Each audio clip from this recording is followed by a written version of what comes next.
Hi friends, welcome to Sham institute daily current affairs. May 16, 2024లో ఉన్న current affairs discuss చేద్దామండి. So May 16, 2024లో ఉన్న ముఖ్యమైనటువంటి కరెంట్ అఫైర్స్ హెడ్లైన్ చూద్దాం. ఇందులో వార్తల్లో వ్యక్తిగా మరి లారెన్స్ వాంగ్ ఉన్నారు. ఎవరండి? Lawrence Wong. మరి లారెన్స్ వాంగ్ వార్తల్లో వ్యక్తిగా మరి ఏ విషయంలో ఉన్నారు, వీరి యొక్క ప్రాధాన్యత ఏంటి అని చూద్దామండి.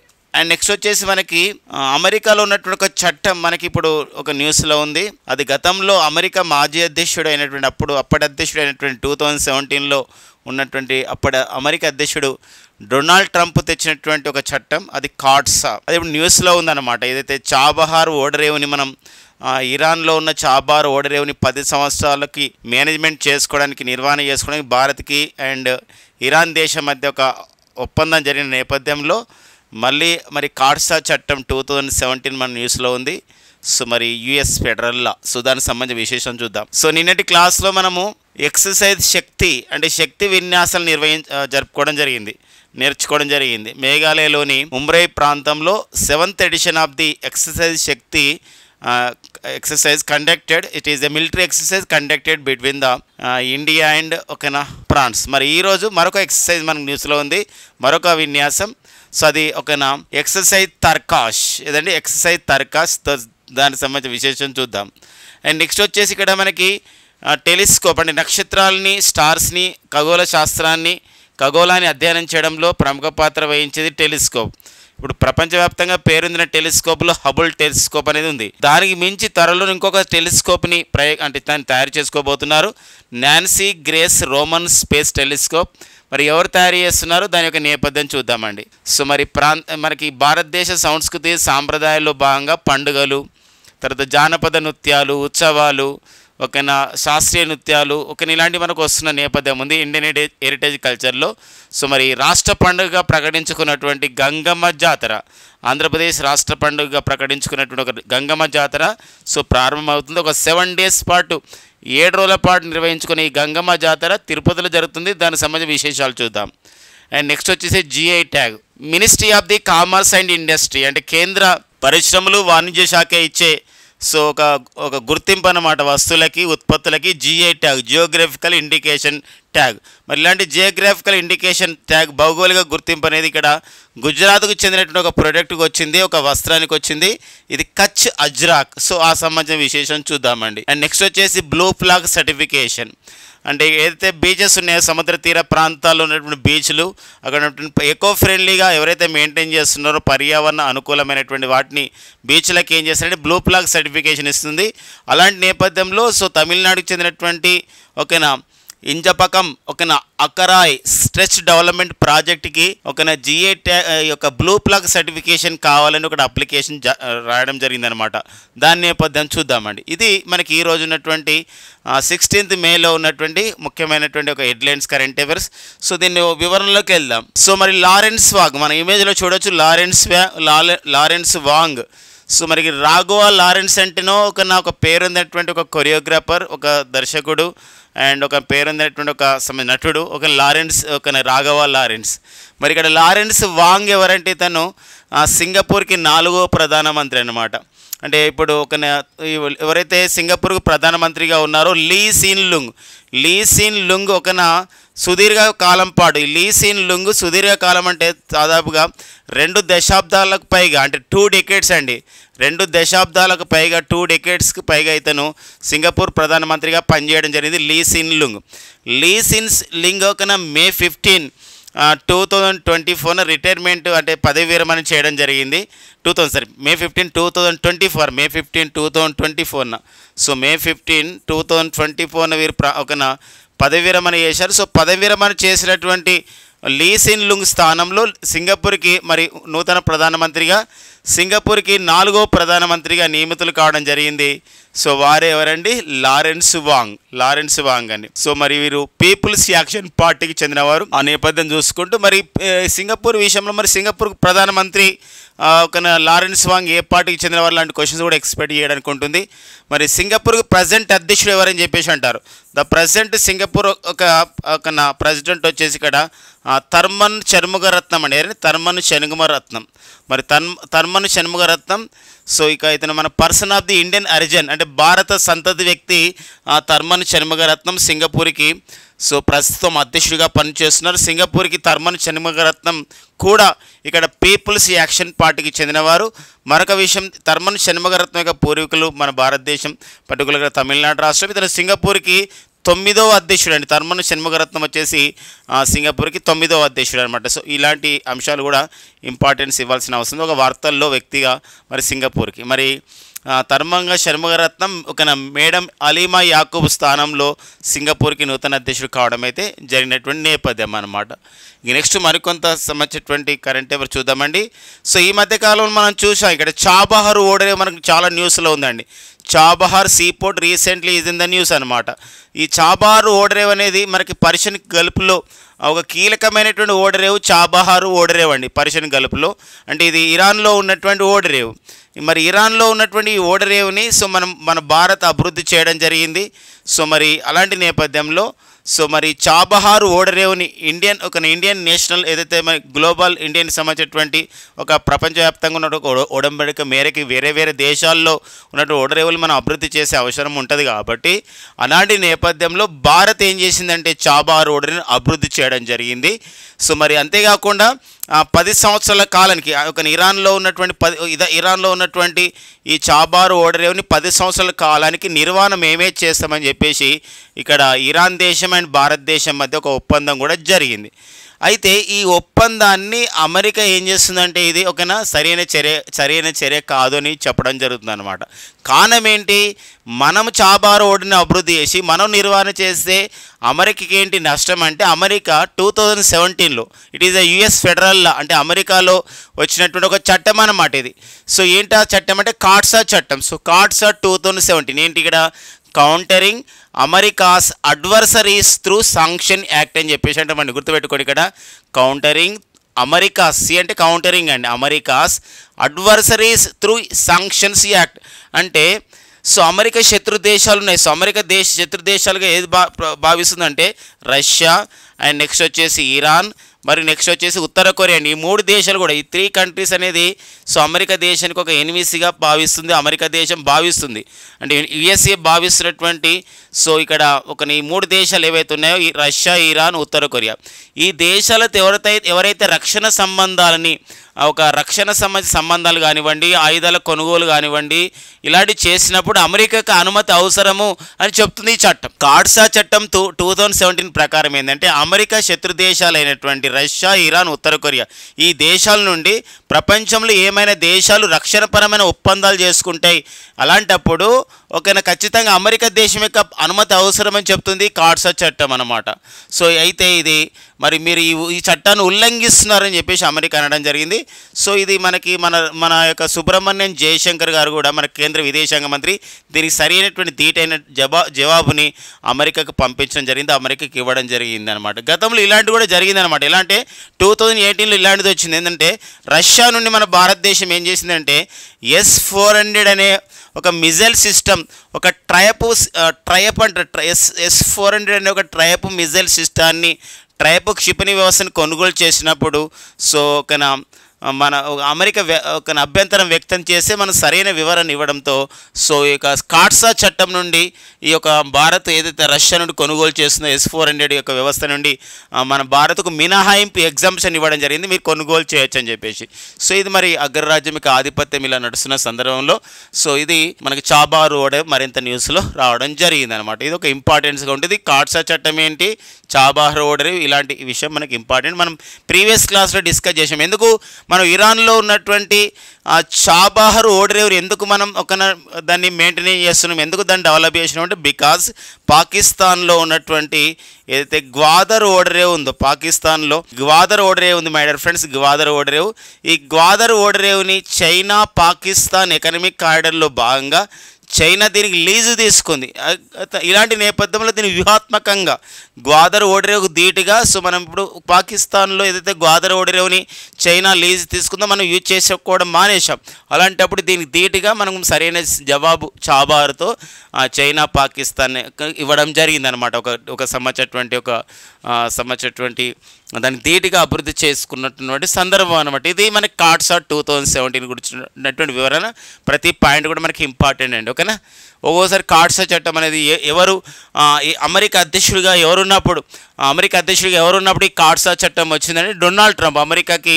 సో మరి డొనాల్డ్ ట్రంప్ 45 అధ్యక్షుడు అంటే డొనాల్డ్ ట్రంప్ ఉన్నప్పుడు రావడం జరిగింది. ప్రజెంట్ అయితే సో అమెరికా అధ్యక్షుడు ఎవరున్నారండి ప్రజెంట్ అంటే జో బైడెన్ అండి. జో బైడెన్ అమెరికాకు ఎక్కువ వయసులో అధ్యక్షుడైన వాడు అండ్ అమెరికాకు 46వ అధ్యక్షుడు.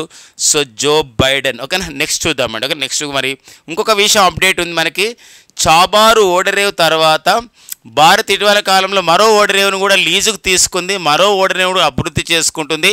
ఆ ఓడరేవు వచ్చేసి that is called Sittwe seaport. Where is this Sittwe seaport? మన సిట్వే ఓడరేవ్ అనేది సో ఎక్కడ కలదు ఫ్రెండ్స్ అంటే ఇది దిస్ ఈజ్ ఇన్ మయన్మార్ అండి. ఎక్కడ ఉందంటే ఇది మయన్మార్లో ఈ సిట్వే ఓడరేవ్ అనేది ఉంది. సో ఇట్లా కూడా మనకి అడిగే అవకాశం ఉందన్నమాట. ఇది కాలాదన్ నది పరివాహక ప్రాంతంలోనే మనకు కనబడుతున్నటువంటి నేపథ్యం ఈ సిట్వే ఓడరేవ్ మయన్మార్లో అనమాట. ఇది మనం భారత్ ఈ చాబార్ ఓడరేవ్ తర్వాత మరో ఓడరేవ్ని అభివృద్ధి చేయబోతున్నాం ఇప్పుడు. ఓకేనా. నెక్స్ట్ చూద్దామండి. Exercise Tarkash. So exercise Tarkash అండి అంటే ఒక సంబంధించినటువంటి విన్యాసం వచ్చినప్పుడు మనం ఇంతకు డిస్కస్ చేసినాం ప్రీవియస్ క్లాస్లో శక్తి అనే విన్యాసాలు వచ్చినాయి. ఈ 7వ దశ శక్తి లేదా 7th phase of the 7th edition of the Shakti exercise అనేది ఇండియా మరి ఫ్రాన్స్ దేశాలు కలిసి నిర్వహించుకుంటున్నాయి. భారత్ నిర్వహిస్తుంది. ఇది ఒక మిలిటరీ విన్యాసాలు అంటే సైనిక విన్యాసాలు మనకు ఈశాన్య రాష్ట్రాల్లోని మేఘాలయలోని ఉమ్రోయిలో నిర్వహిస్తున్నారని చెప్పుకుంటున్నాం. అదేవిధంగా ఇక్కడ ఇప్పుడు ఎక్సర్సైజ్ తర్కాష్ మరి ఒక మే 2024లో ఎక్సర్సైజ్ తర్కాష్ అనేది అంటే ఇది చాలా రోజుల కింద స్టార్ట్ కొనసాగుతుంది అనమాట. ఇది సో అంటే ఇది ఏప్రిల్ 22, 2024లో స్టార్ట్ అయ్యి మే 15, 2024లో ఇలా నిర్వహిస్తున్నాను. మన భారతదేశమే నిర్వహిస్తుంది. ఇది అర్బన్ కౌంటర్ టెర్రరిజం ఎక్సర్సైజ్ అంటారు వీటిని. అర్బన్ కౌంటర్ టెర్రరిజం అంటే ఏంటంటే ఒకవేళ ఈ ఉగ్రవాద సంస్థలు కొన్ని ఉగ్రవాదులు ఈ పట్టణాలను కేంద్రీకృతంగా చేసుకొని ఒక బాంబు దాడి జరపడం కానివ్వండి ఒక ఉగ్రవాద కార్యకలాపాలు నిర్వహించుకోవడం జరుగుతుంది. ఒక స్లీపింగ్ సెల్గా ఉండడం కానీ జరుగుతుంది. ఈ స్లీపర్ సెల్లర్స్ అంటాం. ఇలాంటి వాటిని నిరోధించే విధంగా అర్బన్ కౌంటర్ టెర్రరిజం అంటే ఇక్కడ పట్టణ ప్రాంతాల్లో ఉగ్రవాద నిరోధకంగా. అర్బన్ కౌంటర్ టెర్రరిజం అంటే అర్థమైందని ఇక్కడ పట్టణ ప్రాంతాల్లో లేదా పట్టణాల్లో ఉగ్రవాద నిరోధకంగా పనిచేసి ఒక విన్యాసం మనం ఉగ్రవాద నిరోధక విన్యాసాలని పిలవచ్చండి దాని ఇంగ్లీషులో. ఇదేని అర్బన్ కౌంటర్ టెర్రరిజాన్ని. మరి అలాంటి ఒక సంబంధించినటువంటి విన్యాసాలు ఈ యొక్క 7వ ఎక్సర్సైజ్ తర్కాష్ నిర్వహించడం జరిగింది. ఇది మనకి వివిధ నగరాల్లో జరుగుతూ చివరిగా దిస్ ఈజ్ ఎక్సర్సైజ్ కన్క్లూడెడ్ అంటే ఎక్కడ ముగింపడం జరిగిందంటే కోల్కతా నగరంలో. మరి పశ్చిమ బెంగాల్ బెంగాల్లోని కోల్కతాలో ఈ యొక్క విన్యాసాలు అనేది ముగింపడం జరిగింది.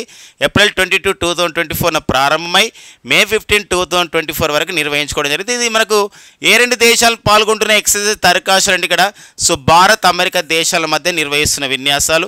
సో మన భారతదేశం తరపున మరి ఇందులో మరి ఎవరు పాల్గొనడం జరిగింది ఈ యొక్క ఎక్సర్సైజ్ తర్కాషులు అంటే మనకి ఎన్ఏజీ వాళ్ళని నేషనల్ సెక్యూరిటీ గార్డ్స్ మరి జాతీయ భద్రతా దళమైనటువంటి నేషనల్ సెక్యూరిటీ గార్డ్స్ వాళ్ళు మరి విఐపీల భద్రత చూసుకునే లేదా ఉగ్రవాద నిరోధకంగా పనిచేసే సంస్థ మన నేషనల్ సెక్యూరిటీ గార్డ్స్ వీళ్ళు పాల్గొనడం జరిగింది. అండ్ నెక్స్ట్ వచ్చేసి అమెరికా దేశం తరపున special operation forces US special operation forces కూడా ఇందులో పాల్గొనడం జరిగిందనమాట. సో ఇది ఇక్కడ గుర్తుపెట్టుకోవాలి. ఎక్సర్సైజ్ అంటే ఇక్కడ తర్కాష్ అంటే ప్రత్యేకత ఉందండి. ఇక్కడ మిగతా విన్యాసాలకి తర్కాష్ విన్యాసాలకి ప్రత్యేకత ఉంది. తర్కాష్ విన్యాసాల ప్రత్యేకత ఏంటంటే ఇది ఉగ్రవాద వ్యాప్తిని నిరోధించడం, ఉగ్రవాదులను మట్టుపెట్టడం. ఇది పట్టణ ప్రాంతాల్లో ఉన్నటువంటి ఉగ్రవాదం అంటే ఎవరైతే ఉగ్రవాద సంబంధించిన కార్యకలాపాలు చేసి ఏమైనా బాంబు దాడి చేయాలి లేదా సంబంధించినటువంటి ప్రాంతాన్ని నాశనం చేయాలనుకున్నప్పుడు పట్టణ ప్రాంతాలు అలాంటి వాటిని మనం ఎలా ఎదుర్కోవాలనే విషయం గతంలో మన దేశంలో చూడండి 2008 నవంబర్ 26న ముంబైలో మొత్తం కూడా బ్లాస్ట్ జరిగింది 4 ప్రాంతాలు అలాంటి వాటిలలో. సో ఇలాంటి వాటికి వస్తే ఏం చేయాలి, రాకుండా ముందుగా ఎలాంటి ప్రివెన్షన్ తీసుకోవాలనే విషయం పైన ఇందులో చర్చించడం జరుగుతుంది. ఈ తర్కాష్ విన్యాసాలు 2024 అనమాట. ఎవరు పాల్గొన్నారు, ఎక్కడ జరిగినాయి, ఎన్ని రోజుల పాటు జరిగినాయి, ముగింపు ఎక్కడ జరిగింది, మనకి ఇక్కడ ఇంపార్టెంట్గా ఈ సంబంధించిన విషయం చూసుకోవాలండి. ఇక నెక్స్ట్ వచ్చేసి మనకి Nancy Grace Roman space telescope. అంటే గతంలో ఉన్నటువంటి ఏదైతే మనకి హబుల్ టెలిస్కోప్ అని చెప్పేసి ఉందండి, హబుల్ టెలిస్కోప్ మనకి నిర్వహిస్తున్నారు అమెరికా నేతృత్వంలో. ఈ ఖగోళ శాస్త్రాన్ని అధ్యయనం చేయడం, ఈ స్టార్స్ని అధ్యయనం చేయడం, నక్షత్రాలను అధ్యయనం చేయడం, లక్షలాదిగా ఉన్న నక్షత్రాలను అధ్యయనం చేయడం ప్రధానమైన ఉద్దేశంతో ఈ హబుల్ టెలిస్కోప్ చేసే పనికి ఇది 100 రెట్లు ఏం చేస్తుందంటే ఎక్కువ చేస్తుంది ఈ యొక్క Nancy Grace Roman space telescope. ఇది త్వరలోనేది తన యొక్క పనిని ప్రారంభించబోతుంది. ఇప్పుడు ఎవరు దీన్ని ఏర్పాటు చేస్తున్నారంటే అమెరికా అంతరిక్ష పరిశోధన సంస్థ అయినటువంటి నాసా వాళ్ళు దీన్ని ఏర్పాటు చేస్తున్నారండి.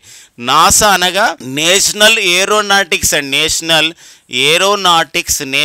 ఏరోనాటిక్స్ స్పేస్ అడ్మినిస్ట్రేషన్ అని చెప్పేసి అంటే my dear friends, space administration NASA అంటే చూడండి, నేషనల్ ఏరోనాటిక్స్ స్పేస్ అడ్మినిస్ట్రేషన్ 1958లో ఏర్పాటు చేయబడ్డ సంస్థ. దీనికి బిల్ నిల్సన్ అనేవారు దీనికి ప్రజెంట్ అడ్మినిస్ట్రేటర్గా ఉన్నారు.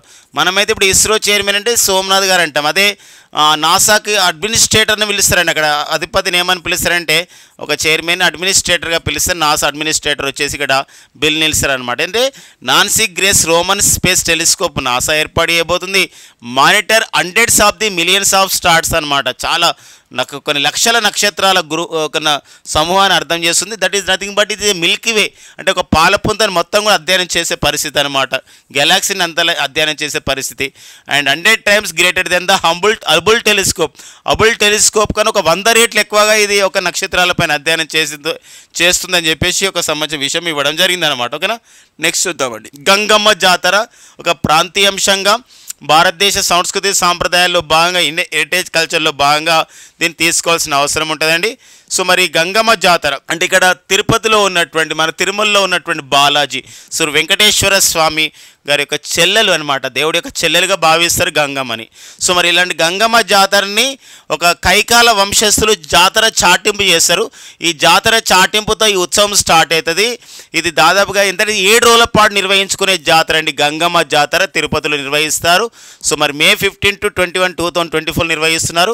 ఈ జాతరకు మరొక పేరు ఉంది, ఏంటంటే తాతయ్య గుంట గంగమ్మ జాతర అని ఉంటారు. తాతయ్య గుంట గంగమ్మ జాతర అని చెప్పేసి పిలుస్తారండి. కాబట్టి మనకి ఎందుకు ఇంపార్టెంట్గా ఉంటుందంటే సో ఆంధ్రప్రదేశ్ రాష్ట్ర ప్రభుత్వం దీన్ని ఎలా అంటే ఇది గంగమ్మ జాతర అంటే 900 సంవత్సరాల పైగా చరిత్ర ఉన్నటువంటి గంగమ్మ జాతరకి ఇది ఒక అధికారికమైన ఉత్సవంగా, ఒక అఫీషియల్ ఫెస్టివల్గా, అధికారిక పండుగగా, రాష్ట్ర పండుగగా అంటే స్టేట్ ఫెస్టివల్గా ప్రకటించుకోవడం జరిగిందనమాట.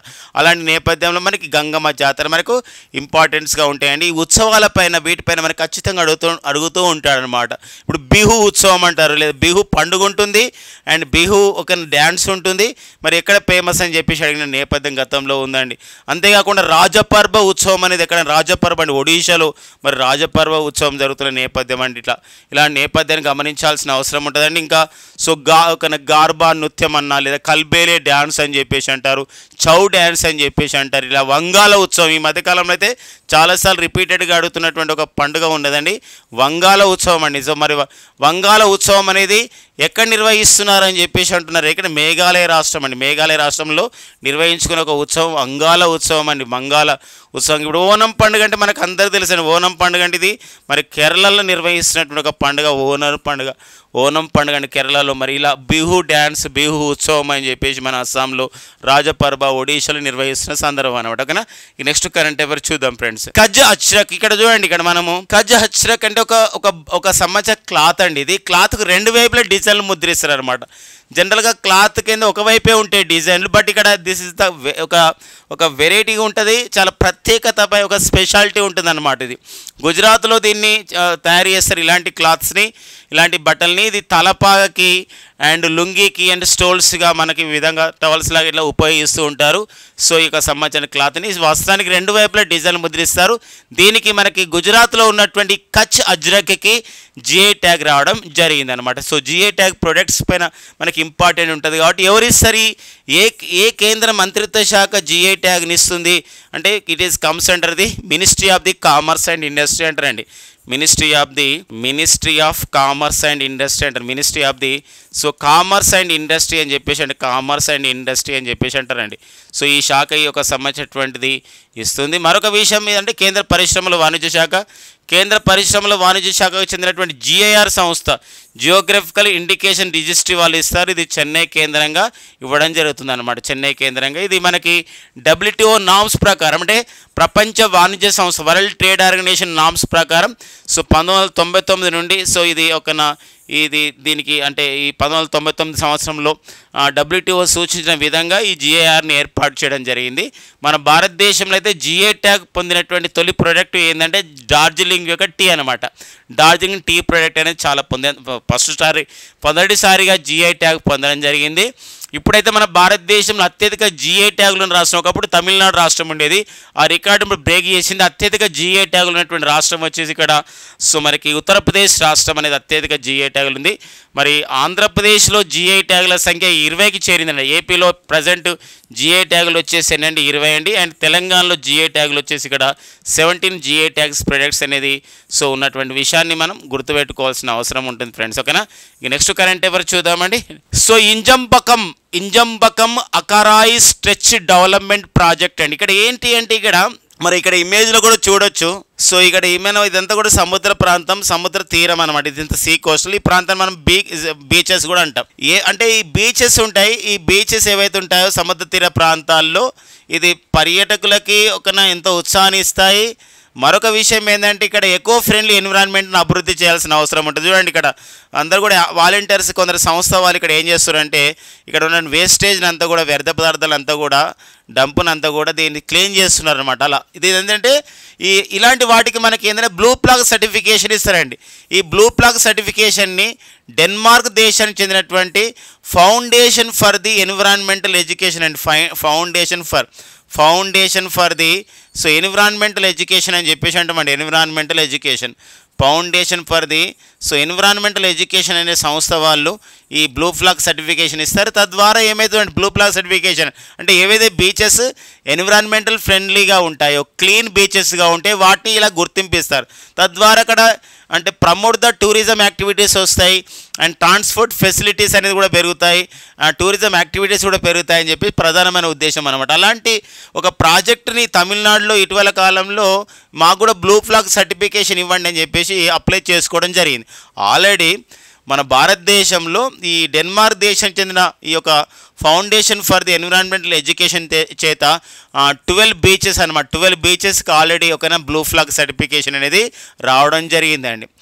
The first beach got the blue flag certification in India, golden beach.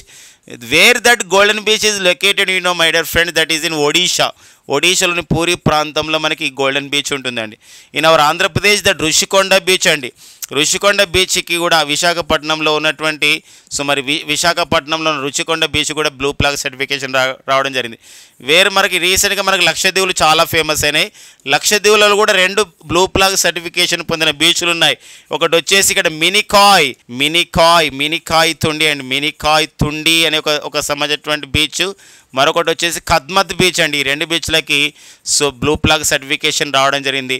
Andaman Nicobar దీవులో Radhanagar beach, గుజరాత్లో శివరాజ్పూర్ బీచ్, ఒక దామన్ డయ్యూలో గోగ్లా బీచ్. ఇలా మనకి సో ఇక్కడ 12 బీచ్లకి బ్లూ ఫ్లాగ్ సర్టిఫికేషన్ వచ్చింది. ఒకవేళ ఇంజంబాకం అకరాయ్ స్ట్రెచ్ డెవలప్మెంట్ ప్రాజెక్టు కూడా ఈ బ్లూ ఫ్లాగ్ సర్టిఫికేషన్ వచ్చిందండి. ఇది 13th బ్లూ ఫ్లాగ్ సర్టిఫికేషన్ బీచ్గా మన ఇండియాలో గుర్తించబడబోతుంది అన్నమాట. ఇది ఒక కాన్సెప్ట్ ఆధారితంగా మనం గుర్తుపెట్టుకోవాల్సిన అవసరం ఉంటుందండి. ఇక నెక్స్ట్ వచ్చేసి world wild life crime report అండి. United Nations office on drugs and crimes అనే ఒక సంస్థ ఉందండి. దాన్ని మనం UNODC అని చెప్పేసి అంటాం. అంటే ఇక్కడ UN అంటే యునైటెడ్ నేషన్స్ ఆర్గనైజేషన్ కాదండి, United Nations office on the Drugs and crimes అండి. డ్రగ్స్ అండ్ క్రైమ్స్ చూడండి, యునైటెడ్ నేషన్స్ ఓ అంటే ఆఫీస్ అండి. సో యునైటెడ్ నేషన్స్ అండి, యునైటెడ్ నేషన్స్ ఒక office on, United Nations office on drugs and crimes అని చెప్పేసి అంటాం. డ్రగ్స్ అండ్ క్రైమ్స్ అని చెప్పేసి అంటాం. ఈ సంస్థ వాళ్ళు ఒక రిపోర్ట్ ఇచ్చారు. ఏంటా రిపోర్ట్ అంటే డ్రగ్స్ క్రైమ్స్ నేరాలు పెరుగుతున్న నేపథ్యం ఉంటుంది. డ్రగ్స్ ఆధారితంగా క్రైమ్స్ నేరాలు పెరుగుతాయి. ఇక్కడ ప్రత్యేకమైన నేరాలు ఏంటంటే ఓన్లీ డ్రగ్స్ తీసుకోవడం ఈ నేరాలతో పాటుగా ఇంకొక కొన్ని నేరాలు ఉన్నాయి. ఏంటంటే కొన్ని జంతువులను అక్రమంగా వేరే ప్రాంతాలకు తరలించడం కానివ్వండి, ఇలా చేయడం అనమాట. ఇలాంటి వాటిల్లో 2015 నుండి 2021 అంటే ఇది పర్టికులర్గా ఈ రిపోర్ట్ దేనిపైన అంటే వరల్డ్ వైల్డ్ లైఫ్ పైన రిపోర్ట్ అనమాట. వైల్డ్ లైఫ్ అంటే వన్యప్రాణుల పైన వన్యప్రాణులని ఆ విధంగా వివిధ ప్రాంతాలకి దొంగతనంగా తీసుకుపోవడం. 2015 నుండి 2021 డాటాను చూసినట్లయితే పర్టికులర్గా జంతువులలో మనం చూసినట్లయితే ఎక్కువగా ఇంపాక్ట్ అయినటువంటి బాగా ప్రభావితమైనవి ఏంటంటే రైనోసారస్ అంటే నీటి ఏనుగు అంట, నీటి అంటే వాటర్ హార్స్, నీటి గుర్రం అంటారు. రైనోసారస్ అండ్ సెడార్స్ అని చెప్పి జంతువులు ఇవి బాగా ప్రభావితానికి గురైనట్టు చాలా ప్రాంతాలకు వెళ్ళిపోయినాయి. మరి ఇంకొకటి ఎక్కువ నెంబర్లో ఏవి దొంగిలించబడ్డాయి వన్యప్రాణులు ఒక ప్రాంతం మరొక ప్రాంతానికి తరలించబడ్డాయి అంటే కోరల్స్ అండి, అండ్ క్రొకడైలైన్స్ అంటే ఇక్కడ క్రొకడైలైన్స్ అని చెప్పేసి అంటాం మనకి ఇక్కడ మొసళ్ళు అండ్ ఎలిఫెంట్స్ ఇవన్నీ కూడా వివిధ ప్రాంతాలకు తరలించబడే ఎక్కువ సంఖ్యలో బాగా ప్రభావితమైన జంతువులు అండ్ ఎక్కువ సంఖ్యలో ప్రభావితమైన జంతువులు. బాగా ప్రభావితమైన జంతువులు రైనోసారస్ అండ్ సీడర్స్ ఇవి బాగా ఇంపాక్ట్ అయిపోయినాయి. And corals and crocodiles elephants ఎక్కువ సంఖ్యలో అవి దొంగిలించబడి వేరే ప్రాంతానికి వెళ్ళినాయని చెప్పేసి ఈ world wild life crime report అంటే ప్రపంచ వన్యప్రాణుల నేరాల నివేదిక అని చెప్పేసి అంటారండి. ప్రపంచ వన్యప్రాణుల నేరాల నివేదిక ఎవరిచ్చారండి ఇది అంటే United Nations office on the Drugs and Crimes. మరి 1967లో ఏర్పాటు చేయబడేటువంటి UNODC ఎక్కడ కలదు అంటే ఇది this is organisation located in Vienna. So Vienna is the capital city of the Austria రాజధాని వియన్నాలో ఉంది. ఇదే వియన్నాలో మనకి ఇంటర్నేషనల్ అటామిక్ ఎనర్జీ ఏజెన్సీ అంతర్జాతీయ అణుఇంధన సంస్థ ప్రధాన కార్యాలయం కూడా ఆస్ట్రియా రాజధాని వియన్నాలో ఉన్న విషయం గుర్తుపెట్టుకోవాలి.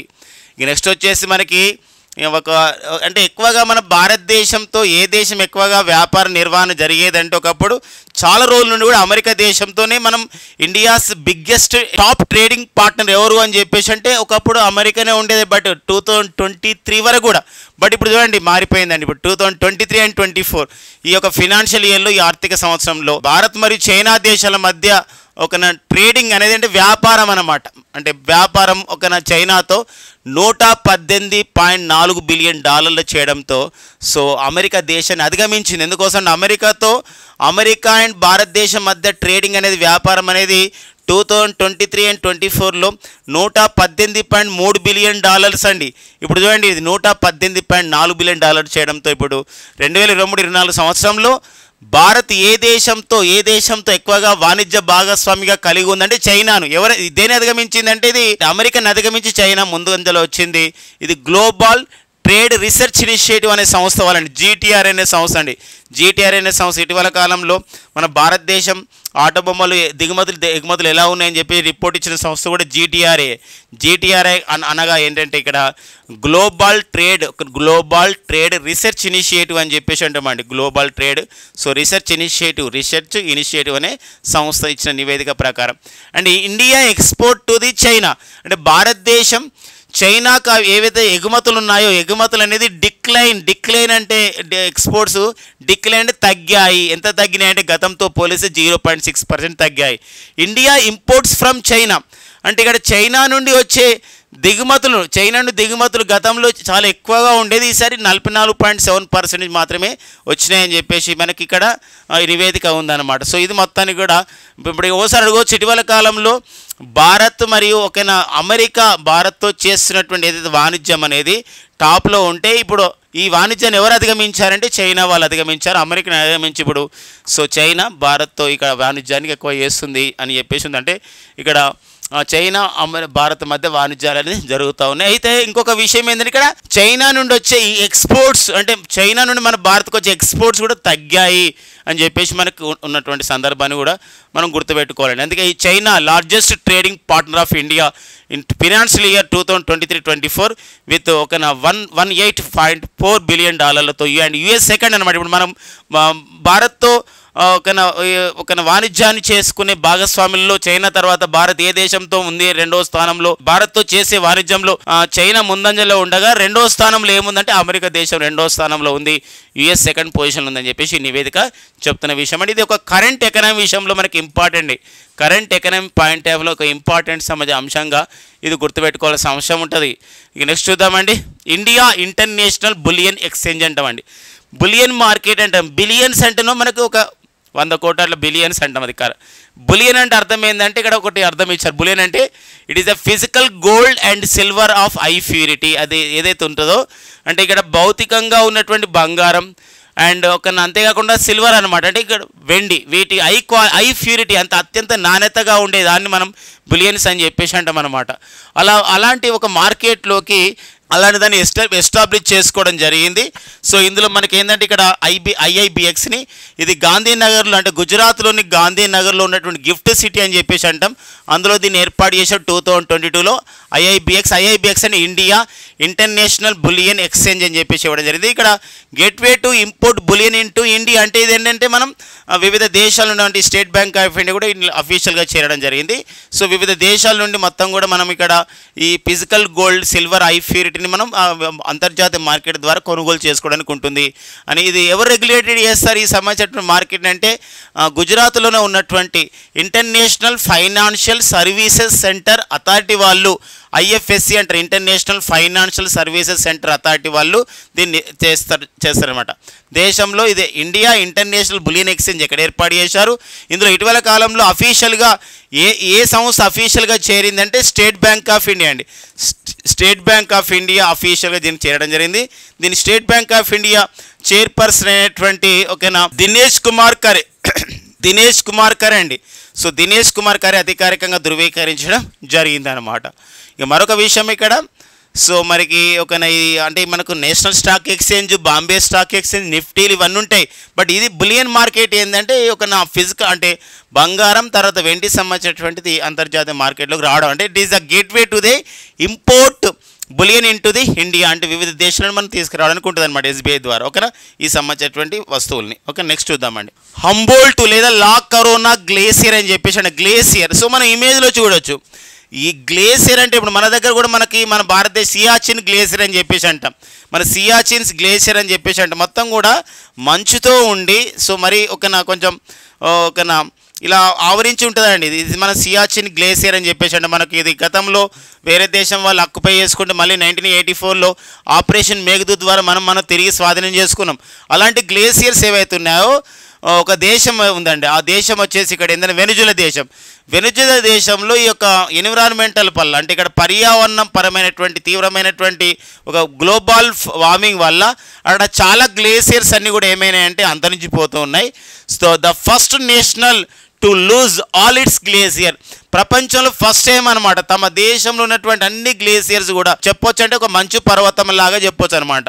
మంచుతో ఆవరించినటువంటి ప్రాంతాలన్నీ కూడా అక్కడ ఉనికిని కోల్పోయినాయి. గ్లోబల్ వార్మింగ్ వల్ల అవన్నీ మెల్టింగ్ అయిపోయినాయి చెప్పడం జరిగింది అనమాట. వెరీ ఇంపార్టెంట్ అండి. అంటే మనకి ఐక్యరాజ్య సమితి ప్రధాన కార్యదర్శి ఆంటోనియో గుటెరెస్ చెప్పినటువంటి మాటలు మనకు నిజమవుతున్న నేపథ్యం అండి. Antonio Guterres so the president UNO secretary general Guterres అండి. And the 9th secretary general of the UNO and ఈ belongs to Portugal country. Portugal దేశం చెందిన వీరు ఒక మాట అన్నారు. At this present in this world in this contemporary so this world not in the global warming it is in the global boiling. అంటే ప్రపంచం అనేది గ్లోబల్ వార్మింగ్లో లేదు, గ్లోబల్ బాయిలింగ్లో ఉంది అని చెప్పేసి అనడం జరిగింది. అలాంటి నేపథ్యంలో ఇలా గ్లేసియర్స్ అని కూడా అంతరించిపోతున్న సందర్భం. సో ఇది ఐసీసీఐ అనే సంస్థ అధికారికంగా ధృవీకరించింది. వెనిజులాలో ఉన్నటువంటి ఏదైతే అంబోల్ట్ అంటారండి, అంబోల్డ్ సో అంబోల్ట్ అని చెప్పేసి అంటారు. మరి అంబోల్ట్ అనే ఒక గ్లేసియర్, దీనికి మరొక పేరు లా కరోనా గ్లేసియర్. ఇది చివరి గ్లేసియర్ అనమాట. అది మొత్తం మంచు పర్వతం మొత్తం కూడా ఏమైందంటే అది మొత్తం కూడా తను కరిగిపోయింది అనమాట. First nation to lose all it's glaciers, మొత్తం గ్లేసియర్స్ లేకుండా అయిపోయినాయి. అంటే అన్ని దేశాలు గ్లేసియర్ ఉండాలని ఏం లేదు.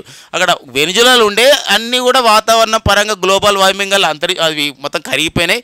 చివరిది అయినటువంటి అంబోల్ట్ లా కరోనా గ్లేసియర్ కూడా అది కరిగిపోయింది. కాబట్టి ప్రపంచంలో తొలిసారిగా పర్యావరణం అంటే ఈ గ్లోబల్ వార్మింగ్ వల్ల ఒక మొత్తం గ్లేసియర్స్ని కోల్పోయిన తొలి దేశం ఏది అంటే అది వెనిజులా. ఇది ఎవరు ధృవీకరించారంటే ఐసీసీఐ అనే సంస్థ. ఐసీఐసీ అంటే బ్యాంక్ అండి. ఐసీసీఐ అనే సంస్థ ఇంటర్నేషనల్ క్రయోస్పియర్ క్లైమేట్ ఇనిషియేటివ్ సంస్థ అధికారికంగా ప్రకటించడం జరిగింది. వెరీ ఇంపార్టెంట్గా చూసుకోవాల్సిన అవసరం ఉంటుందండి. నెక్స్ట్ కరెంట్ చూద్దామండి. సో మరి ఒక ప్రాంతీయ అంశం ఇది. ఒక నా ప్రాంతీయ అంశం తెలంగాణ ఎగ్జామ్స్ ప్రిపేర్ అయ్యే వాళ్ళు, తెలంగాణ ఎగ్జామ్స్ రాసే వాళ్ళకి ఒక ఇంపార్టెన్స్గా ఉంటుంది. మరి తెలంగాణ అంటే ఒక ఉద్యమాలు ఉంటాయి. మరి అలాంటి తెలంగాణ ఉద్యమంలో తొలి దశ ఉద్యమానికి నాంది పలికిన వారు 1969లో, దానికన్నా ముందే ఒక తెలంగాణ ఉద్యమం తొలి దశ ఉద్యమంలో క్రియాశీలకంగా ఆ విధంగా పాల్గొన్నవారు.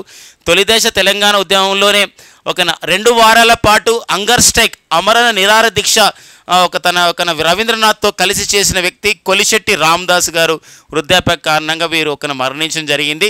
తెలంగాణ తొలి దశ ఉద్యమకారుడండి కొలిశెట్టి రామదాస్ గారు మరణించారు. ఖమ్మం జిల్లా ఇల్లెందులోని సమీపంలో గేటు కారేపల్లిలో వీరు జన్మించడం జరిగింది. నాన్ ముల్కీ గో బ్యాక్ నినాదం, ఏవైతే రిజర్వేషన్స్ ఉన్నాయో, స్థానికమైన రిజర్వేషన్స్ ఉన్నాయో, ఆ యొక్క సమాజం నాన్ ముల్కీ ఆ గో బ్యాక్ విధానాన్ని ఆ విధంగా తను నినాదం ద్వారా మరి చాలా పోరాటాన్ని చేయడం జరిగింది. 1968లో తెలంగాణ ప్రాంతీయ సమితిని ఏర్పాటు చేయడం జరిగింది. 1969లో ఖమ్మంలో విద్యార్థి నాయకుడైన రవీంద్రనాథ్తో కలిసి 2 వారాల పాటు నిరాహార దీక్ష చేయడం జరిగింది కొలిశెట్టి రామదాస్ గారు. సో వారిని మరణించడం జరిగింది. వారి యొక్క నేపథ్యం అండి తెలంగాణ ఎగ్జామ్స్ రాసే వాళ్ళకి ఒక ఇంపార్టెంట్గా మనకు ఉంటుందండి. ఇక నెక్స్ట్ చూద్దాం. సో నెక్స్ట్ వచ్చేసి మనకి ఫ్రెండ్స్ మనందరికీ తెలుసు మే 13. సో మే 13, 2024 సో మనకి 96 లోకసభ స్థానాలకి దేశవ్యాప్తంగా ఆంధ్రప్రదేశ్ మరి తెలంగాణ రాష్ట్రాల్లో సో మనకి ఇక్కడ తెలంగాణలో అయితే 17 లోకసభ స్థానాలకి, ఏపీలో 22 లోకసభ స్థానాలకి ఎన్నికలు నిర్వహించిన నేపథ్యంలో సో మరి ఇక్కడ 25 లోకసభ స్థానాల ఎన్నికలు నిర్వహించిన నేపథ్యంలో సో మరి ఏపీలో 175 ఎమ్మెల్యే స్థానాలు కూడా శాసనసభ స్థానాల ఎన్నికలు నిర్వహించారు. ఇలాంటి నేపథ్యంలో ఈ 4వ దశ లోకసభ ఎన్నికలు అండ్ మరి ఏపీ శాసనసభ ఎన్నికల్లో భాగంగా ఇక్కడ కొంచెం లేట్ అయింది. కొన్ని ప్రాంతాలు మే 13 4వ దశలో ఎన్నికల్లో కొన్ని చోట్ల అర్ధరాత్రి వరకు కూడా పోలింగ్ జరిగింది. అలాంటి నేపథ్యంలో సరైన డాటా ఇవ్వలేకపోయారు. ఇప్పుడు మనకి ఆంధ్రప్రదేశ్ రాష్ట్ర చీఫ్ ఎలక్టరల్ ఆఫీసర్, ప్రధాన ఎన్నికల అధికారి అయినటువంటి ముఖేష్ కుమార్ మీనా గారు ఒక ప్రకటన చేశారు. ఆంధ్రప్రదేశ్లో పోలింగ్ శాతం వచ్చేసి 81.86% అండి, 81.86%. కొన్నిట్లో 82 ఇచ్చాడు, 83 ఇచ్చాడు. ఇదే మనం ఫైనల్గా అథెంటిక్గా తీసుకోవాలి. అండ్ ఈవీఎంల ద్వారా మొత్తం 80.86% అయింది. ఈ మిగతా 1% అనేది మనకి పోస్టల్ బ్యాలెట్ ద్వారా అయిందని చెప్పొచ్చు అనమాట. ఆంధ్రప్రదేశ్లోని దర్శి నియోజకవర్గం ఈ యొక్క ఎమ్మెల్యే స్థానానికి అత్యధికంగా 90.91% ఇక్కడ పోలింగ్ జరిగింది. అండ్ తిరుపతి నియోజకవర్గంలో అతి తక్కువ 63.32% జరిగింది. అదే లోకసభ స్థానాలకు వస్తే ఎమ్మెల్యే స్థానాలు ఇలా లోకసభ స్థానాల్లో చూసినది ఒంగోలు లోకసభ స్థానానికి 87.06% జరిగింది ఎక్కువగా. అండ్ విశాఖ లోకసభకి తక్కువగా 71.1% జరిగింది. మొత్తం యావరేజ్గా మాత్రం ఏపీలో పోలింగ్ శాతం వచ్చేసి 81.86%గా ముఖేష్ కుమార్ మీనా గారు ప్రకటించడం జరిగింది. ఆంధ్రప్రదేశ్ రాష్ట్ర ఎన్నికల అధికారి, చీఫ్ ఎలక్టరల్ ఆఫీసర్ అండి. తెలంగాణలో పోలింగ్ శాతాన్ని తెలంగాణ రాష్ట్ర ఎన్నికల అధికారి, ప్రధాన ఎన్నికల అధికారి, చీఫ్ ఎలక్టరల్ ఆఫీసర్ అయిన వికాస్ రాజు గారు ప్రకటించిన విషయంలో చూస్తే తెలంగాణలో మొత్తం కూడా అంటే 17 లోకసభ స్థానాలకు ఎన్నికలు జరిగితే ఒక 65.67% పోలింగ్ జరిగిందండి. మొత్తం అంటే 100 మందిలో ఇంతమంది పాల్గొన్నారండి, 65.67%. అత్యధికంగా భువనగిరి లోకసభ స్థానానికి 76.78% జరిగింది. అండ్ హైదరాబాద్ లోకసభకి తక్కువ శాతం, నిన్న కూడా అది చెప్పిన రిపోర్టు 48.48% జరిగింది హైదరాబాద్లో. ఈజీగా మనకు గుర్తుపెట్టుకోవచ్చు, ఇది కూడా ఈజీగా గుర్తుపెట్టుకోవడానికి ఉంటుందండి. ఓకేనా, నెక్స్ట్ చూద్దాం. సో జైకార్ రసీలా ఏందండి మరి? జైకార్ రసీల అండి.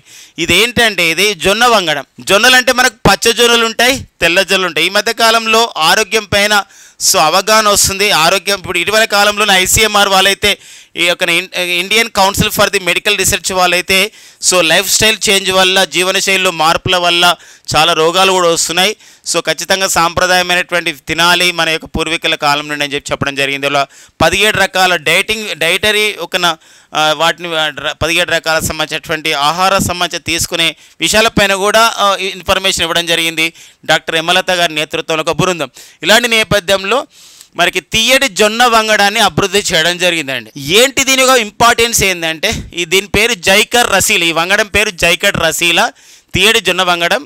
ఇది హైదరాబాద్లో ఉన్నటువంటి Indian institute of the millets research అంటే జాతీయ చిరుధాన్యాల పరిశోధన సంస్థ, మరి జాతీయ చిరుధాన్యాల పరిశోధన సంస్థ అనేది దేశవ్యాప్తంగా ఒకటే ఉందండి. ఏదంటే అది దేశవ్యాప్తంగా కూడా ఒకటే ఉంది. అది జాతీయ చిరుధాన్యాల పరిశోధన సంస్థ, అది హైదరాబాద్లో ఉంది. ఇది ఒక సెంటర్ ఆఫ్ ది ఎక్సలెన్స్ కూడా ప్రకటించడం జరిగింది. కారణం ఏంటంటే ఐక్యరాజ్య సమితి 2023 సంవత్సరాన్ని మిల్లెట్స్ ఇయర్గా, ఇంటర్నేషనల్ ఇయర్ ఆఫ్ ది మిల్లెట్స్గా ప్రకటించారు. ఇక మనకు మరికొన్ని అప్డేట్స్ చూసుకుంటే 2024 అయితే క్యామిలిట్స్ ఇయర్, అంటే వంటల సంవత్సరంగా ఐక్యరాజ్య సమితి ప్రకటించింది. అండ్ 2025 ఎలా ప్రకటించిందంటే ఒక గ్లేసియర్స్ కన్జర్వేషన్, గ్లేసియర్ల ఏదైతే మంచు పర్వతాలు ఉన్నాయో ఆ పర్వతాల యొక్క పరిరక్షణ సంవత్సరంగా 2025 ప్రకటించింది. దానిపై డిస్కస్ చేసినాం. మనకు వెనుజులా దేశంలో చివరిగా ఒక గ్లేసియర్ కూడా అంతమైపోయింది, అంటే మెల్టింగ్ కావడం జరిగిందని, ఇలాంటి అన్నమాట. ఇలాంటి ఇప్పుడు 2023ని మిల్లెట్స్ ఇయర్ ప్రకటించిన నేపథ్యంలో ఈ యొక్క దీనికి ఎంతో ఇంపార్టెన్స్ అయింది. ఇక Indian council for the agriculture research వాళ్ళు కూడా, జాతీయ వ్యవసాయ పరిశోధన సంస్థ వాళ్ళు కూడా దీనికి సహకారం అందిస్తున్నారు. ఇలాంటి నేపథ్యంలో వరంగల్లో ఉన్నటువంటి ఈ రీజనల్ రీసెర్చ్ సెంటర్ వాళ్ళు ప్రాంతీయ పరిశోధన స్థానంలో జైకార్ రసీలను ప్రయోగాత్మకంగా సాగు చేశారు. దీన్ని పరిశోధించడం జరిగిందన్నమాట శాస్త్రవేత్తల బృందం. దీని ఒక ఇంపార్టెన్స్ ఉందండి. యాక్చువల్గా ఏంటంటే మనకి భారత ప్రభుత్వం ఏం చేస్తుందంటే ఇక్కడ బయోఫ్యూయల్ అంటే జీవ ఇంధనాన్ని ఎంకరేజ్ చేస్తుంది. మనం అందుకే ఒక బయో ఇంధనాన్ని, అంటే బయో ఇంధనం అంటే ఇక్కడ జీవ ఇంధనం అని చెప్పేసి బయోఫ్యూయల్ అని చెప్పేసి అంటాం. అంటే ఏంటంటే ఇక్కడ పెట్రోల్ డీజిల్లో గతంలో 10% ఇథనాల్ కలిపేవారు, ఇప్పుడు 12% కలుపుతున్నారు. వెరీ సూన్ మనకు 20% ఆఫ్ ది ఇథనాల్ కలపవలసిన అవసరం ఉంది. ఎక్కువగా మన దేశంలో ఇథనాల్ని మనం చెరుకు నుండి తీసుకొచ్చుకుంటున్నాం, కానీ చెరుకు సాగు తక్కువ అయిపోతుంది. ఫామ్ ఆయిల్ అయితే మన దగ్గరికి ఇప్పుడిప్పుడే స్టార్ట్ అవుతుంది. ఎక్కువగా మనం మలేషియా లాంటి దేశాల నుండి దిగుమతి చేసుకునేవారు. ఇలాంటి నేపథ్యంలో ఏంటంటే ఈ యొక్క చెరుకు, అంటే చెరుకు మొత్తం అయిన తర్వాత ఏదైతే చెరుకు ఉంటుందో ఆ పిప్పి నుండి, ఆ మొలాసిస్ నుండి ఇథనాల్ తయారు చేసుకునే వాళ్ళు. చెరుకు దిగుబడిని తక్కువైన నేపథ్యంలో మరి ఇథనాల్ కొరత ఏర్పడకుండా, ఇథనాల్ కొరత ఏర్పడింది. ఈ యొక్క మనకి ఏదైతే శిలాజ ఇంధనాల్లో కలపవలసినటువంటి 20% ఇథనాల్ లేదు. అలాంటప్పుడు ఏంటంటే ఈ యొక్క చెరుకు నుండి ఇథనాల్ తీయడంతో పాటుగా ఈ యొక్క జొన్నల నుండి కూడా ఇథనాల్ తీయొచ్చు అని చెప్పేసి ఈ యొక్క పరిశోధన చేయడం జరిగింది. అంటే జొన్న సాగుని ఎక్కువ చేసినాం అనుకోండి, చెరుకు సాగు తగ్గిపోయినప్పుడు కూడా మనం ఏంటంటే ఆ ఇథనాల్ జొన్న నుండి తీసి ఏం చేయొచ్చు అంటే మనం జీవ ఇంధనంగా వాడుకోవచ్చు అనమాట. ఆ నేపథ్యంలోనే ఈ జైకార్ రసీల అనే తీయటి జొన్న వంగడాన్ని Indian institute of the millets research వాళ్ళు అభివృద్ధి చేస్తే దాన్ని వరంగల్ ప్రాంతీయ పరిశోధన సంస్థలో ప్రయోగాత్మకంగా సాగు చేస్తే సక్సెస్ కావడం జరిగిందని చెప్పేసి ప్రకటన జరిగింది. వెరీ వెరీ ఇంపార్టెంట్ అండి, చాలా ఇంపార్టెంట్. ఒక కరెంట్ జాగ్రఫీ పాయింట్ ఆఫ్లో ఇది చాలా ఇంపార్టెంట్గా ఉంటుంది. కరెంట్ జాగ్రఫీ పాయింట్ ఆఫ్లో ఈ అంశం చాలా ఇంపార్టెన్స్ మనకి ఇవ్వాల్సినటువంటి అవసరం ఉంటుంది. ఓకేనా, నెక్స్ట్ కరెంట్ ఎవరు చూద్దాం ఫ్రెండ్స్. సో వరుగేసి కోషి అండి, ఇతను చెస్ ప్లేయర్ అండి. ఎవరి వరుగేసి కోషి చెస్ ప్లేయర్ అంటే కేరళ నుండి చెస్ గ్రాండ్ మాస్టర్ అయిన తొలి వ్యక్తి అండి. చెస్ గ్రాండ్ మాస్టర్ అయ్యాడు. సో మరి కేరళ నుండి చెస్ గ్రాండ్ మాస్టర్ అయ్యాడు వరుగేష్ కోషి. ఇతను ఇటీవల మరణించడం జరిగింది. కేరళ చెస్ మాస్టర్ అనమాట. ఎంతోమంది మరి చెస్ మాస్టర్ని తయారు చేయడం, చెస్ క్రీడాకారులు తయారు చేయడంలో తనైనా పాత్ర పోషించారు. సో వీరు చనిపోవడం జరిగిందనమాట. సో ఆ పాయింట్ కొంచెం చూసుకోవాలి. అండ్ నెక్స్ట్ వచ్చేసి రాబర్ట్ పీకో మనకి న్యూస్లో ఉన్నారు. ఇతను ఐరోపా ఖండంలోని స్లోవేకియా దేశ ప్రధాని. ఇతని పైన కొన్ని కాల్పులు జరిగినాయి, చాలా తీవ్రంగా గాయపడ్డాడు కూడా మన న్యూస్లో ఇవ్వడం జరిగింది. స్లోవేకియా దేశ రాజధాని వచ్చేసి బ్రాటిస్లావా అండి. వార్తలో వ్యక్తిగా, వార్తలో ప్రదేశంగా అవి రెండు ఉంటాయి అన్నమాట. అండ్ శ్యామ్ నికల్ ఎవరండి మనకి? శ్యామ్ నికల్ అంటే తను తమిళనాడుకు చెందినటువంటి చెస్ ప్లేయర్. ఇతను ఇప్పుడు భారతదేశ 85వ భారత చెస్ గ్రాండ్ మాస్టర్గా గుర్తించబడడం జరిగింది అనమాట. P Shyam nickel belongs to Tamil Nadu state అండి. సో చెస్ గ్రాండ్ మాస్టర్ అని చెప్పేసి అంటే మన చెస్ గ్రాండ్ మాస్టర్. మరి చెస్ గ్రాండ్ మాస్టర్ అనేది, చెస్ ప్లేయర్ అనేది అంటే మనం చెస్ ఆడిన వాళ్ళని చెస్ ప్లేయర్ అంటాం, అది ఓకే. మరి చెస్లో గ్రాండ్ మాస్టర్ అని చెప్పేసి ఎలా అంటామంటే 3 GM అంటే 3 గ్రాండ్ మాస్టర్ టైటిల్స్ గెలిపొందాలంటే 3 గ్రాండ్ మాస్టర్ వాళ్ళతో ఆడి టైటిల్ సాధించాలి. మరొకటి ఏంటంటే ఒక సంవత్సరంలో 2500 ఎల్లో పాయింట్స్ అని చెప్పేసి అంటాము. క్రికెట్లో రన్నులు ఎట్లా అంటామో, పరుగులు ఎట్లా అంటామో, 6 కొట్టిరు 4 కొట్టిరు ఎట్లా అంటామో, ఇక్కడ కూడా ఏంటంటే ఈ యొక్క చెస్లో ఎల్లో పాయింట్స్ అంటాం. ఎల్లో పాయింట్స్ అంటే ఈ ఎల్లో కాదు, పసుపచ్చ కాదు, 2500 ఎల్లో పాయింట్స్ని సాధించాలి. ఇవి రెండు సాధించాడు కాబట్టే మనం పి శ్యామ్ నికల్కి మనం ఇప్పుడు 85వ భారత చెస్ గ్రాండ్ మాస్టర్ అనే హోదా ఇవ్వడం జరిగింది. చెస్ గ్రాండ్ మాస్టర్ అనమాట మన భారతదేశం తరపున 85వ వాడు మొత్తం మీద. మరి అలాంటప్పుడు ఒక్కోసారి మరి 85వ వాడంటే 84వ వారు ఎవరు అంటారు? 84వ చెస్ గ్రాండ్ మాస్టర్ ఎవరు అని చెప్పేసి అంటారు. 84 అండి. మరి 84వ చెస్ గ్రాండ్ మాస్టర్ వచ్చేసి వైశాలి రమేష్ బాబు అండి. వైశాలి రమేష్ బాబు మనం రీసెంట్గా కూడా గుర్తుపెట్టుకున్నాం. వైశాలి రమేష్ బాబు ఉంటారు. అండ్ రమేష్ బాబు ప్రజ్ఞానంద కూడా ఉంటారు. ఒక బ్రదర్ అండ్ సిస్టర్ అండి. వీళ్ళిద్దరు కూడా ఒకటే ఇంటి నుండి చెస్ గ్రాండ్ మాస్టర్ అయ్యారు. అండ్ వైశాలి రమేష్ బాబు భారతదేశ 84వ చెస్ గ్రాండ్ మాస్టర్. కోనేరు హంపి ద్రోణవల్లి హారిక తర్వాత చెస్ గ్రాండ్ మాస్టర్ అయినటువంటి మరి 3వ మహిళ కూడా వీరు గుర్తించబడ్డారు. సో మరి నెక్స్ట్ వచ్చేసి 83వ చెస్ గ్రాండ్ మాస్టర్ వచ్చేసి ఆదిత్య సామంత్ అండి. ఏదైనా ఆదిత్య సామంత్ అనేవారు సో 83వ చెస్ గ్రాండ్ మాస్టర్గా ఉన్నారు. అండ్ నెక్స్ట్ వచ్చి 82వ చెస్ గ్రాండ్ మాస్టర్గా సో ఎవరు ఉన్నారని చెప్పేసి అంటే మన తెలంగాణకు చెందినటువంటి మన తెలుగు వాడేటువంటి ఉప్పల ప్రణీత్ అండి. సో మనకి నల్గొండకు చెందిన ఉప్పల ప్రణీత్ సో మరి 82వ చెస్ గ్రాండ్ మాస్టర్. మరి 81వ చెస్ గ్రాండ్ మాస్టర్గా సో 81వ చెస్ గ్రాండ్ మాస్టర్ ఎవరండి? సయంతన్ దాస్, పశ్చిమ బెంగాల్ చెందినటువంటి సయంతన్ దాస్ 81వ చెస్ గ్రాండ్ మాస్టర్ అయ్యాడు. అండ్ 80వ చెస్ గ్రాండ్ మాస్టర్ ఎవరంటే అని చెప్పేసి అంటే ఇతను ఎన్ఆర్ విఘ్నేష్ అండి. సో ఎన్ఆర్ విఘ్నేష్ గుర్తుపెట్టుకోండి. విఘ్నేష్ అంటే మనకు దర్శకుడు ఉంటారు, మన ప్రముఖ నటి నయనతార వాళ్ళ భర్త విఘ్నేష్. ఇది ఎన్ఆర్ విఘ్నేష్, ఇతను చెస్ క్రీడాకారుడు అనమాట. ఇలా అంటే ఇప్పుడు మొత్తం 80 నుండి 85 వరకు ఉన్న నెంబర్స్ ఉన్న చెస్ గ్రాండ్ మాస్టర్స్ మనం గుర్తుపెట్టుకోవాలి. సో మరి శ్యామ్ నికెల్ అనేవారు సో మనకి శ్యామ్ నికెల్ అనేవారు సో 85వ భారత చెస్ గ్రాండ్ మాస్టర్ అండి, 85వ వారు. సో ఇది ఒక ఇంపార్టెన్స్గా చేయాలి. చెస్ అంటున్నాం కాబట్టి ఈ డ్యూక్ గీకేష్ చిన్న వయసులోనే చెస్ గ్రాండ్ మాస్టర్ అయ్యే 12 ఇయర్స్లోనే. మరొక ఘనత ప్రపంచ చెస్ ఛాంపియన్ ఫైనల్కు చేరడం జరిగింది. ఈ సంవత్సరంలోనే ప్రపంచ చెస్ ఛాంపియన్షిప్ ఫైనల్కు చేరడం జరిగింది డ్యూక్ గీకేష్. మరి డిరెన్ లింగ్, చైనాకు చెందిన డిరెన్ లింగ్తో ఇతను పోటీ పడబోతున్నారు. ఇది కూడా ఇంపార్టెంట్గా ఉంటుందండి ఈ పాయింట్ కూడా. సో ఫ్రెండ్స్, ఇవ్వండి మనకి May 16, 2024లో ఉన్న current affairs. Thank you friends and all the best.